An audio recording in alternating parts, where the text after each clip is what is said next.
سن 1938 میں ہیمانشو رائے نے اپنی فلم جوانی کی ہوا میں پس پردہ گلوکاری کی بنیاد ڈالی اور اس طرح فلموں میں پس پردہ گلوکاری کا طریقہ رائج ہوا، لیکن 1940 کے بعد ہی فلمی موسیقی عوام کے دلوں میں جا بسی اور لوگوں کو دیوانہ بنا دیا۔ اس زمانے کے مشہور سنگیت کار آر.سی. بورال کی کندن لال سہگل سے کلکتہ میں ملاقات ہوئی۔ انہوں نے پہلی بار سہگل کو نیو تھیٹرز کی فلم صبح کا ستارہ میں گانے کا موقع دیا۔ کندن لال سہگل نے پہلی بار لوگوں کو جس فلم میں اپنی اداکاری اور گلوکاری سے متاثر کیا وہ فلم دیوداس تھی۔ سہگل سے پہلے اداکار و گلوکار ماسٹر نثار کی فلم انڈسٹری میں طوطی بولتی تھی، لیکن سہگل کی دیوداس آئی اور سب کچھ اپنے ساتھ بہا کر لے گئی۔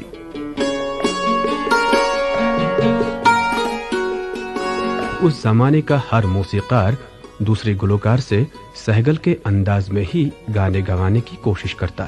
دوسری طرف نور جہاں نے بھی اسی مدت کے دوران فلموں میں قدم رکھا اور شروعات سکھ دل پنچولی کی گل بقاولی سے کی۔ بطور ہیروئن ان کی پہلی فلم شوکت حسین رضوی کی خاندان تھی۔ اس فلم میں ان کے مقابل ہیرو کا رول پران نے ادا کیا تھا۔ اس فلم نے ملک گیر شہرت حاصل کی اور اس کے ساتھ ہی نور جہاں کے لیے شہرت اور کامیابی کے دروازے کھل گئے۔ اداکاری کرتے ہوئے نور جہاں کے پیار میں بے بسی اور بے چارگی ٹپکتی تھی اور ان کے گائے ہوئے گیتوں اور غزلوں میں ایک محبوبہ کی دل کی پکار سنائی دیتی۔ کیا غم فرقت اور کیا شب وصل۔ 30 کی دہائی کے آخری سالوں میں یہ دونوں آوازیں فلم کی کامیابی کی ضمانت سمجھی جاتی اور ہر فلم ساز سہگل اور نور جہاں کی آواز کو اپنی فلم میں استعمال کرنے کے لیے اتاولا نظر آتا۔ ان کے نغموں نے چاروں طرف دھوم مچائی۔ ابھی کچھ اور کرشمہ ہوتا کہ 1939 میں دوسری جنگ عظیم شروع ہوئی، لیکن 1942 تک ہندوستانی فلمی صنعت پر اس کے اثرات نہیں پڑے تھے۔ تب 1942 کے بعد اس کے اثرات نمودار ہونے لگے جب برطانوی حکومت نے لائسنس سسٹم متعارف کرایا اور فیچر فلم کی لمبائی 11,000 فیٹ مقرر کی۔ اس کے علاوہ فلم بنانے کی لائسنس فلم ساز کی سابقہ کارکردگی کو مد نظر رکھ کر ہی دی جانے لگی۔ یہ شرط بھی رکھی گئی کہ ہر فلم ساز کی تیسری فلم حکومت کے پسندیدہ موضوع پر ہی بننی چاہیے۔ جنگ کے دوران ہی فلمی اداکاروں نے فری لانس کے طور پر کام کرنا شروع کر دیا۔ اس کے ساتھ ہی کالا پیسہ فلم انڈسٹری میں آنے لگا۔ لیکن اس کے ساتھ ساتھ آنے والا دور ہندوستانی فلم انڈسٹری کا ایک سنہرا دور بن گیا۔ باصلاحیت اور ہونہار فلمی ہستیاں افق پر نمودار ہونی شروع ہو گئی، جن میں سے ہندوستانی فلمی اداکاری کے 3 ستون دیو آنند، دلیپ کمار اور راج کپور کے علاوہ ہندی فلمی موسیقی کے 3 بڑے رفیع، مکیش اور کشور کمار بھی اسی زمانے کی دین ہیں۔ تیسری دہائی کے اختتام پر دوسری جنگ عظیم شروع ہونے کی وجہ سے زندگی کے ہر شعبے میں اتھل پتھل کا ماحول بن گیا، جس کی وجہ سے ساری فلمی سرگرمیاں بمبئی تک ہی محدود ہو کر رہ گئیں اور یہ شہر فلمی لوگوں کا مرکز بن گیا، جہاں ہندوستان کے ہر علاقے کے لوگ قسمت آزمانے اور راتوں رات شہرت و دولت حاصل کرنے کے لیے آتے۔ اگرچہ لاہور میں بھی اکا دکا فلمیں بنتی، لیکن بمبئی فلمی لوگوں کا مرکز بن گیا۔ سن 1940 سے 1950 کی مدت ملک کی سیاسی اور سماجی تحریکات کی دہائی ہے۔ یہ جہاں ہندوستانی عوام کی قسم پرسی کی غماز ہے، وہاں آزادی کی نقی بھی تھی۔ 1939 سے 1945 تک ساری دنیا جنگ کے چنگل میں پھنسی رہی۔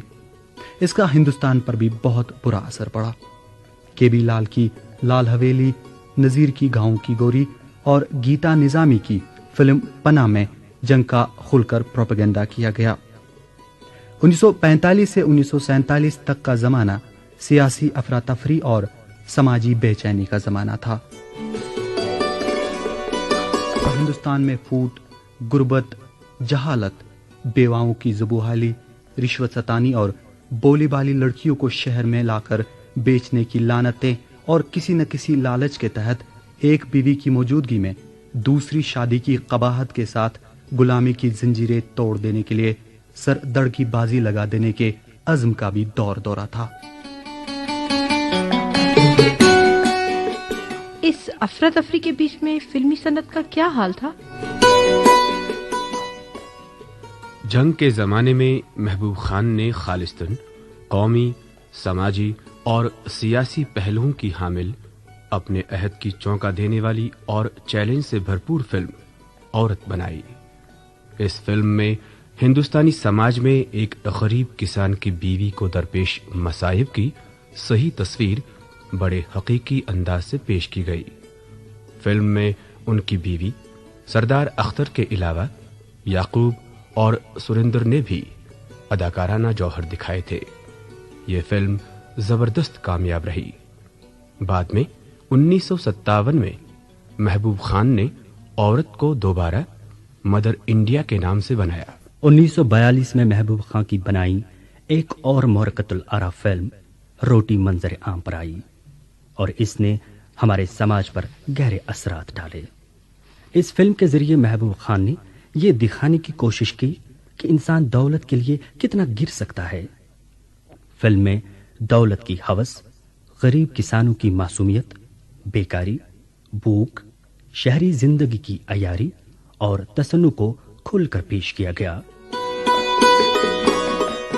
18 مئی 1940 کو ہندوستانی فلمی صنعت کو ایک زبردست دھچکا لگا جب بمبئی ٹاکیز کے روح رواں اور مالک ہمانشو رائے کا 45 سال کی چھوٹی عمر میں ہی انتقال ہو گیا۔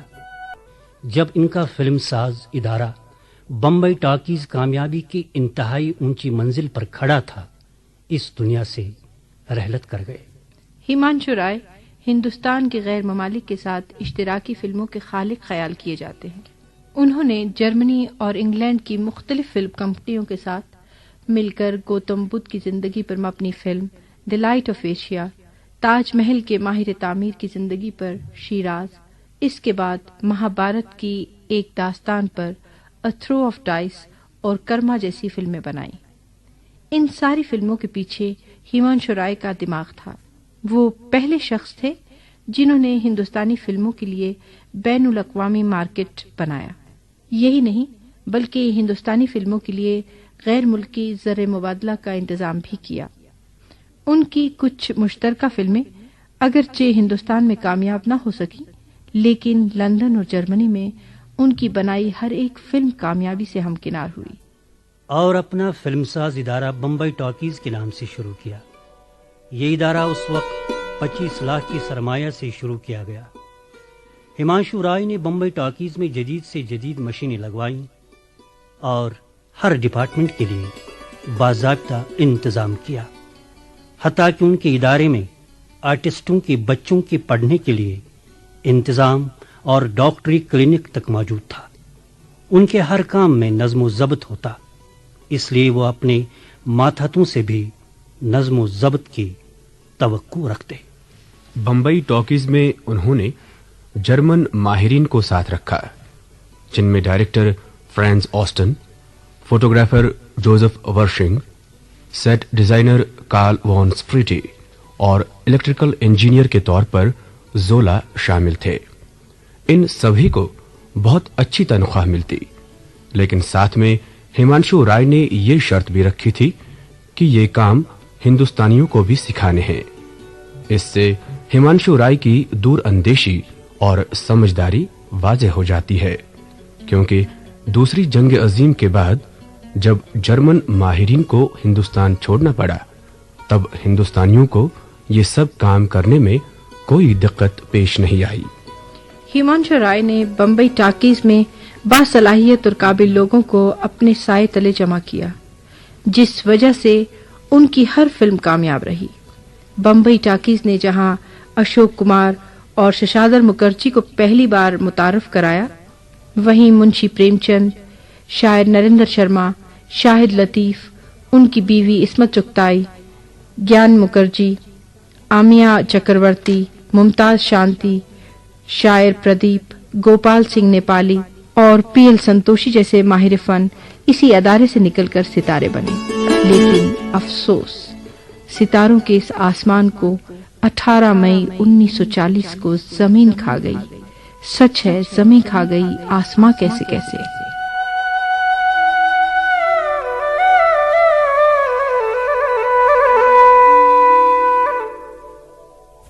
ہمانشو رائے کی آخری فلم آزاد تھی، جو حسب روایت ان کی پچھلی فلموں کی طرح زبردست ہٹ رہی. اس سے پہلے ان کی جوانی کی ہوا، اچھوت کنیا، میاں بیوی، جیون نیا، نیا سنسار، کنگن، بندھن، ساوتری، جنم بھومی، عزت، وچن اور کئی اور فلمیں کامیابی سے ہمکنار ہوئی تھیں.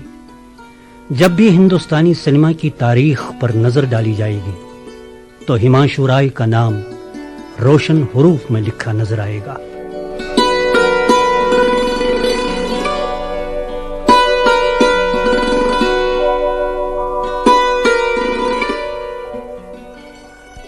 سن 1941 میں سہراب مہدی کی تاریخی موضوع پر بنائی گئی فلم سکندر آئی اور اپنے عالیشان سیٹوں اور زبردست مکالموں کی وجہ سے کامیاب رہی. فلم میں سکندر کا رول پرتھوی راج کپور اور پورس کا کردار سہراب مودی نے خود کیا تھا. اسی سال لاہور میں ڈی ایم پنچولی کی فلم خزانچی ریلیز ہوئی اور پنجابی لوک گیتوں کی وجہ سے زبردست ہٹ ہوئی. اس فلم سے فلم سازوں کو پتا چلا کہ ایک فلم کی کامیابی میں موسیقی کا کتنا بڑا ہاتھ ہو سکتا ہے. اس فلم کے بیشتر گانے شمشاد بیگم نے گائے تھے اور ان گانوں کی بے پناہ مقبولیت نے انہیں راتوں رات سٹار بنا دیا. 1941 کا ذکر جاری ہے. اس سال مشہور ہدایت کار وی شانتا رام نے پربھات کے ادارے تلے اپنی آخری فلم بنائی پڑوسی. فلم ہندو مسلم یکجہتی کا ایک بے مثال نمونہ تھی. فلم میں ہندو کا رول مظہر خان نے اور مسلمان کا رول گجانن جاگیردار نے خوب نبھایا تھا. اسی سال کیدار شرما کی مشہور فلم چتر لیکھا ریلیز ہوئی. فلم کی کہانی مشہور ہندی ناول نگار بھگوت چرن ورما کی روح اور نفسانی خواہشات کے درمیان کشمکش پر لکھی ناول پر مبنی تھی. یہ فلم نقادوں کے ساتھ ساتھ لوگوں نے بھی کافی پسند کی. ہندوستانی فلم انڈسٹری کی پوری تاریخ میں اگر کسی کو عشقیہ مناظر فلمانے کا صحیح سلیقہ آتا ہے اور ایک عاشق کا ذہنی تجزیہ کرنے کی اگر کسی میں سوجھ بوجھ ہے تو وہ فقط کیدار شرما تھے. انہیں اس فن میں کمال حاصل تھا.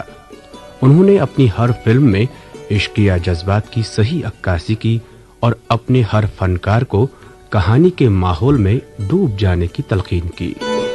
پردے پر شاعری کرنے کا صحرا بھی کیدار شرما ہی کے سر بنتا ہے اور اس میدان میں دیوکی بوس کے سوا کوئی اور ہدایت کار ان کے کمال کو نہ پہنچ سکا.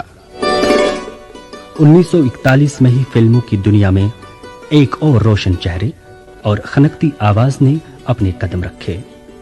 اس حسین امتزاج کا نام سریا تھا. سریا کی پہلی فلم تاج محل تھی، جبکہ ان کی آواز کا استعمال پہلی بار 1942 میں نوشاد نے فلم نئی دنیا کے لیے کیا. نئی دنیا کے دوران ہی نوشاد کے معاون جی ایم دورانی نے بہشت پس پردہ گلوکار اپنے سفر کی شروعات کی. سن 1942 میں دو اور باصلاحیت گلوکاروں نے فلموں میں قدم رکھا. ایک تھے سنگیت کار کے سی ڈے کے بھتیجے منا ڈے اور دوسرے نیچے سروں میں گانے والے مشہور گلوکار اور سنگیت کار ہیمنت کمار. دیومالائی اور مذہبی فلمیں 40 کی دہائی میں بھی فلم سازوں کا من پسند موضوع تھا. 1942 اور 1943 میں وجے بھٹ کی اس موضوع پر مبنی دو فلمیں منظر عام پر آئیں اور بے حد کامیاب رہی۔ دراصل پرکاش پکچرز نے رامائن کی پوری داستان کو 4 فلموں بھرت ملاپ، رام راجیہ، رام بان اور سیتا سوئمور میں فلما کر مذہبی فلموں میں ایک ایسا ریکارڈ قائم کیا جو اب تک نہیں ٹوٹ سکا، جن میں بھرت ملاپ اور رام راجیہ نے تو باکس دیومالائی اور مذہبی فلمیں 40 کی دہائی میں بھی فلم سازوں کا من پسند موضوع تھا۔ 1942 اور 1943 میں وجے بھٹ کی اس موضوع پر مبنی 2 فلمیں منظر عام پر آئیں اور بے حد کامیاب رہی۔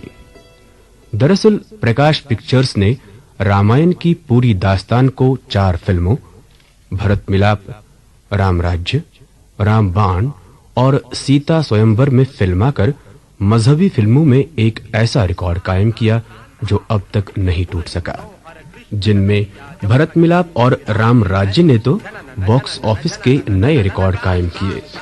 ان 4 فلموں میں رام اور سیتا کے کردار پریم ادیب اور شوبنا سمرت نے ادا کیے تھے۔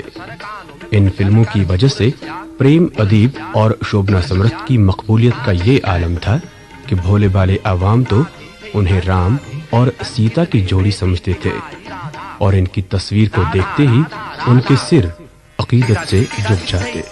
1942 میں ایک فلم آئی تھی چورنگی۔ یہ فلم کوئی خاص کامیاب نہ رہی، لیکن اس فلم میں پہلی بار لوری کا استعمال کیا گیا۔ یہ لوری بنگالی زبان کے مشہور ادیب قاضی نظر الاسلام نے لکھی تھی۔ بامبے ٹاکیز نے اس دہے کی ابتدا فلم نیا سنسار سے کی۔ فلم میں ایک آزاد صحافی کی الجھنوں اور اونچے لوگوں کے حقیر مفادات کے خلاف لڑائی دکھائی گئی تھی۔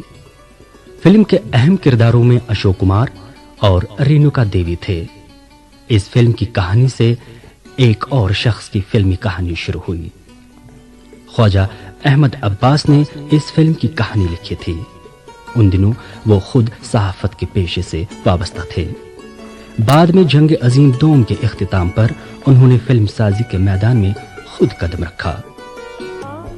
1943 میں بمبئی ٹاکیز کی ایک مورخ خیز فلم قسمت آئی، جس نے پورے بھارت میں دھوم مچائی، حتیٰ کہ اس کے ایک گانے کو تو قومی ترانے کی سی حیثیت حاصل ہو گئی تھی۔ یہ گانا پردیپ نے لکھا تھا اور اس کی دھن انل بسواس نے بنائی تھی۔ قسمت کلکتہ کے ایک سنیما گھر میں 3.5 سال تک دکھائی گئی، جو کہ ایک ریکارڈ ہے۔ قسمت ایک ایسے شخص کی داستان ہے جو اپنے گھر والوں سے بچھڑ جاتا ہے اور بری صحبت میں پڑ کر جیب کترا بن جاتا ہے۔ بعد میں اسے اپنے گھر والے پہچان لیتے ہیں۔ یہاں سے کشمکش شروع ہو جاتی ہے، خاندانی روایت اور صحبت کے بیچ۔ اشوک کمار اور ممتاز شانتی کی جوڑی پر مشتمل اس فلم کے بعد بمبئی ٹاکیز کی قسمت بھی بدل گئی۔ قسمت کی کامیابی بمبئی ٹاکیز کو راس نہیں آئی، کیونکہ اس کے بعد ہی اشوک کمار اور دیوکا رانی کے درمیان کسی بات کو لے کر انبن ہو گئی اور اشوک کمار نے اپنے بہنوئی سسادر مکرجی اور کئی اور باصلاحیت لوگوں کے ہمراہ بمبئی ٹاکیز سے قطع تعلق کیا اور فلمستان کے نام سے اپنا ایک الگ فلمی ادارہ قائم کیا۔ بعد میں 1945 کے آس پاس اشوک کمار اور اس کے بہنوئی نے بمبئی ٹاکیز کا ادارہ دیوکا رانی سے خرید لیا۔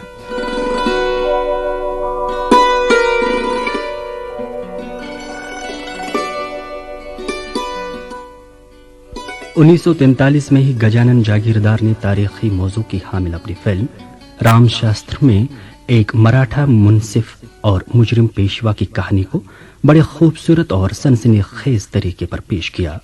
فلم میں منصف کا رول گجانن جاگیردار نے خود کیا اور زبردست کیا۔ اسی سال ہدایتکار دیوکی بوس نے گاندھی واد پر فلم اپنا گھر بنائی، جس کے اہم اداکار شانتا آپٹے، چندر موہن، مایا بینرجی، جگدیش سیٹھی، جیون، مہیش کول، لیلا مشرا،